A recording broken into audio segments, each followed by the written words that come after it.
Suivez le 1945 avec l'hôtel Saphir et les tours jumelles de Brazzaville. Ce journal vous est offert par Olympique Palace Hotel. 1945, Judicaël Moussirou. Nous sommes le lundi 1er juillet 2024. Bienvenue au 1945, l'actualité africaine sur C-Direct. Vous avez fait le bon choix de rester avec nous. Judicaël Moussirou.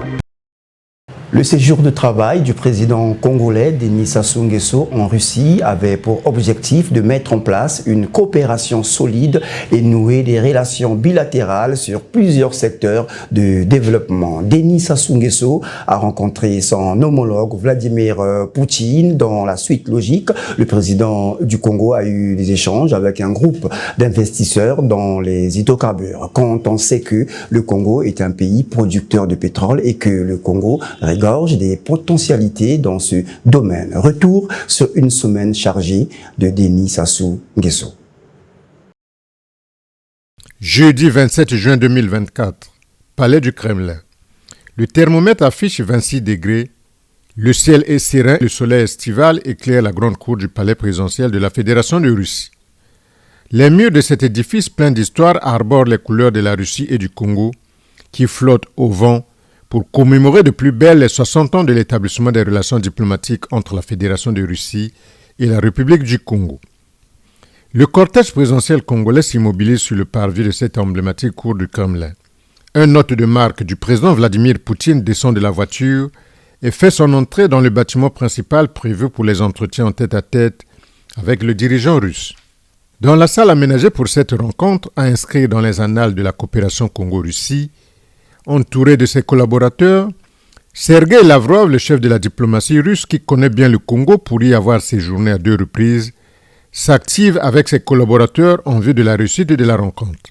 Quelques instants suivants, les 4 grands bâtons vitrés des portes opposées du Kremlin s'ouvrent.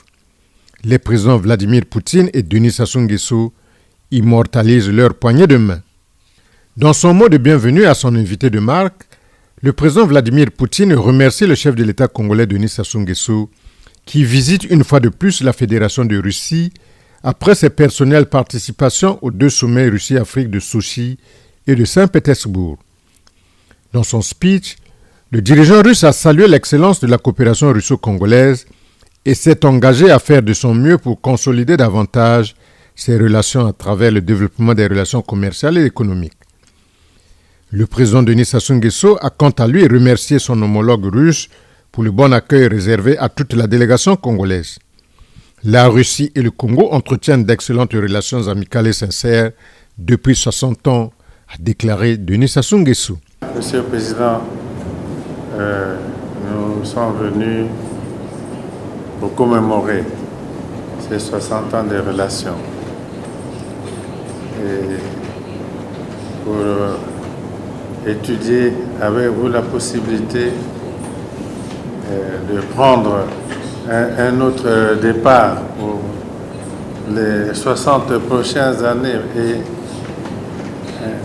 un départ solide à la coopération qui existe entre nos 2 pays. Nous souhaitons discuter avec vous, les autres dirigeants, la meilleure manière de faire avancer la coopération en nos 2 pays dans tous les domaines. En même temps, le président de la République a félicité le peuple russe qui endure les épreuves des sanctions internationales. Cette visite ici se déroule dans un contexte international complexe. Un moment où votre pays, votre peuple fait preuve de courage, de résilience face aux sanctions très difficiles qui sont imposées à votre pays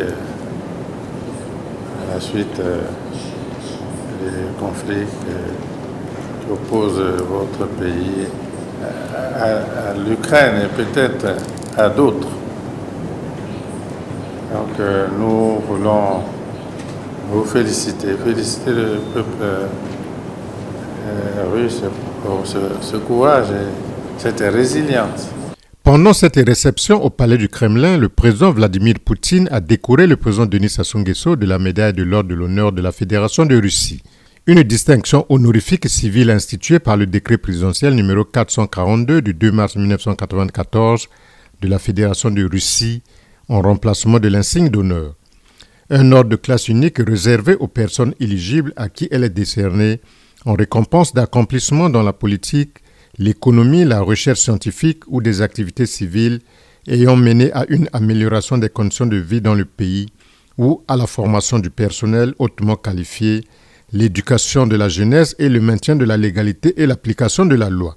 Vous avez mentionné que notre rencontre se tient dans l'année du 60e anniversaire de l'établissement de relations diplomatiques entre nos deux pays et j'ai déjà dit que vous avez contribué personnellement de façon considérable au développement de nos relations de façon positive. Vous savez que nous avons décidé de vous remettre une décoration d'État de la Fédération de Russie. Permettez-moi de vous distribuer cette décoration. Par le décret du président de la Fédération de Russie pour la contribution considérable au développement et au renforcement de relations entre la Fédération de Russie et la République du Congo, nous remettons la décoration d'État, l'ordre par l'ordre de l'honneur le président de la République du Congo, Denis Sassou Nguesso.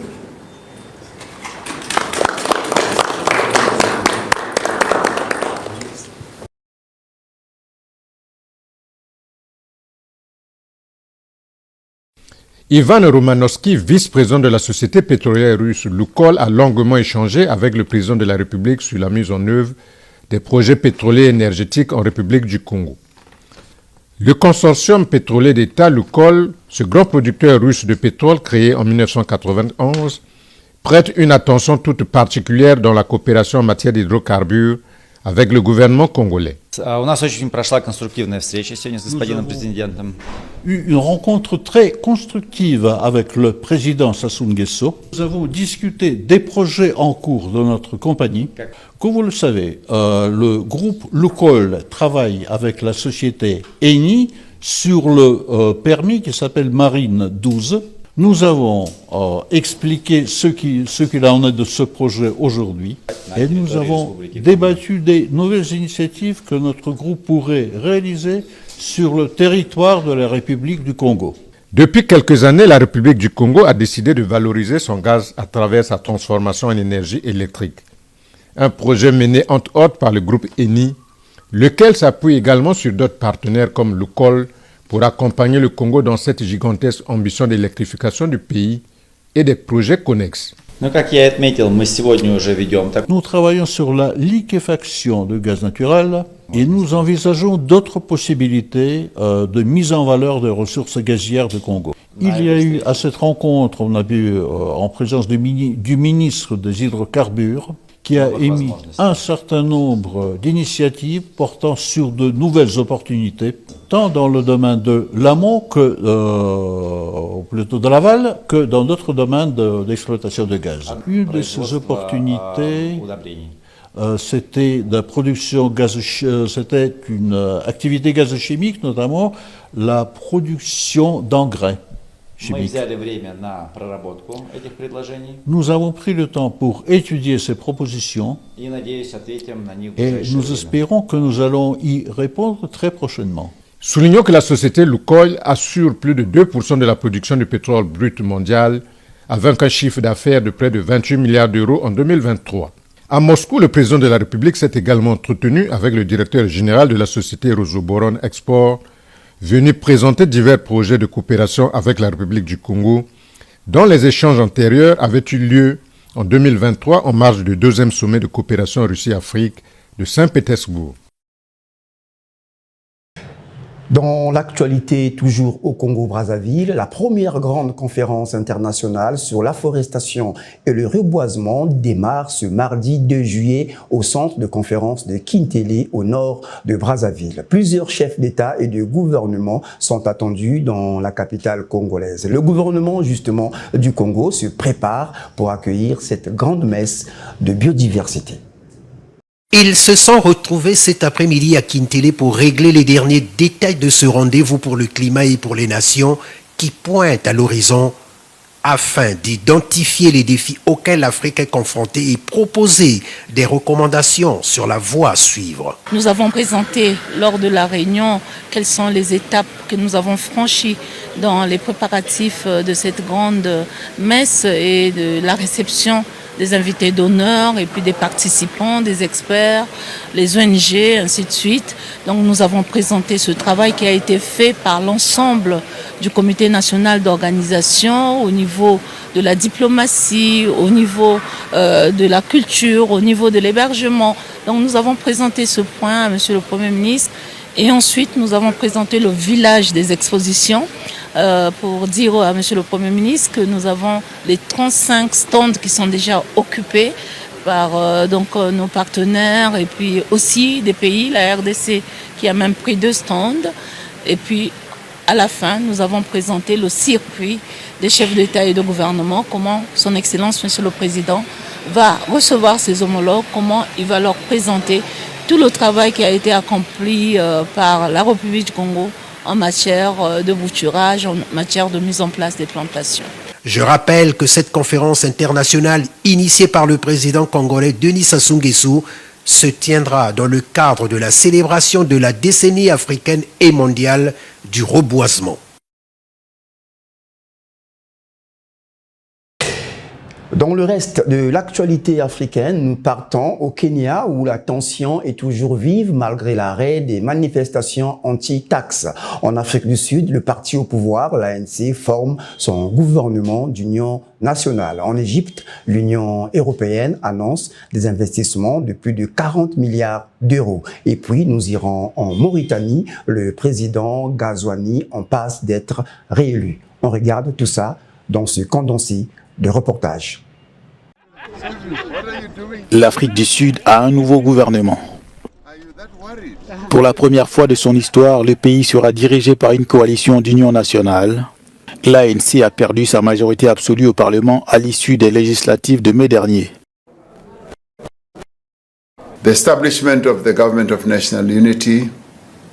La mise en place de ce gouvernement d'union nationale sous la forme actuelle est sans précédent dans l'histoire de notre démocratie. Nous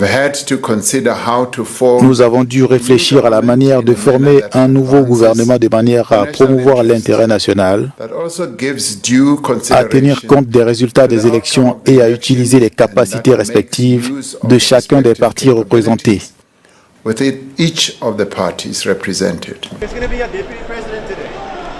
L'ANC au pouvoir conserve 20 des 32 postes ministériels. Le principal parti d'opposition, l'Alliance démocratique, en obtient 6 et le reste pour d'autres partis d'opposition.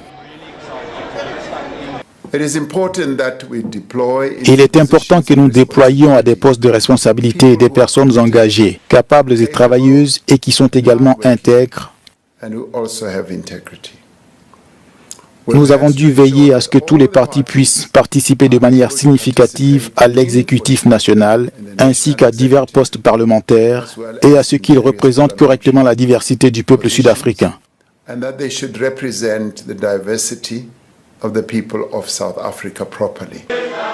Le président Ramaphosa a par ailleurs reconduit Paul Massatile dans ses fonctions de vice-président.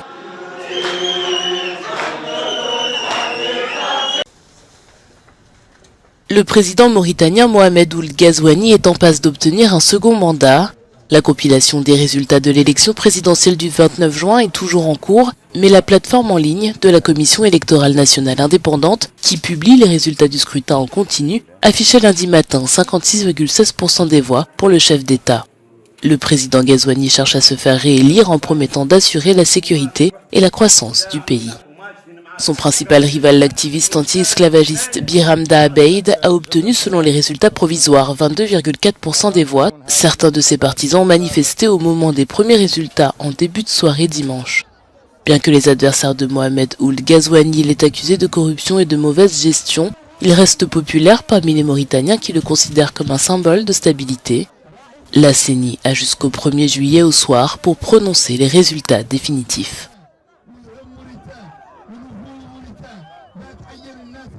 L'Égypte a accueilli une conférence de presse visant à attirer des investissements de l'Union européenne. À l'occasion de cette assemblée, la présidente de la Commission européenne a annoncé la signature de contrats entre les entreprises européennes et égyptiennes d'une valeur de plus de 40 milliards d'euros. Cette annonce fait suite à un programme de financement de l'Union européenne de 7,4 milliards d'euros, alors que l'Égypte tente de contenir les retombées des conflits internationaux. Les responsables européens affirment vouloir aider l'Égypte à devenir plus résistante en stimulant les investissements et le secteur privé après que des chocs répétés, notamment les conséquences de la guerre en Ukraine et le Covid-19, ont révélé des faiblesses économiques du pays. Pour le président égyptien, cette conférence arrive à un moment critique compte tenu des crises internationales et régionales successives qui, selon lui, nécessitent une coordination entre l'Europe et l'Égypte. Voilà, vous avez bien fait de rester fidèle à ces directs. Merci de nous avoir suivis. Je vous retrouve demain au centre de conférence de Kintélé pour la première grande conférence internationale sur la forestation et le reboisement. Bonne suite des programmes sur ces directs.